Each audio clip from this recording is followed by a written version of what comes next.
Hi everybody. Today we are going to learn how to check which apps used your microphone or camera in the last 24 hours. First, open the Settings app on your Android device. Scroll down through the menu list and tap directly on the section labeled Security and Privacy. Under the main Privacy Settings submenu, locate and tap on the option explicitly labeled Privacy.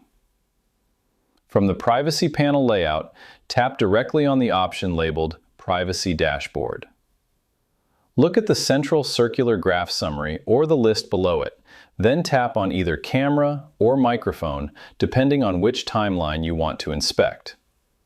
The operating system framework will instantly render a complete chronological list showing the exact application names alongside precise timestamps of when they accessed your hardware over the past day.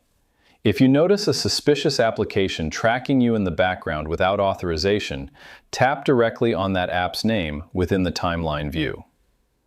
Tap on Permissions, select either Camera or Microphone from the list, and change the security toggle rule to Don't Allow to instantly block all future background tracking loops. And that's it. I hope it helps you on your current and future project. Thank you for watching.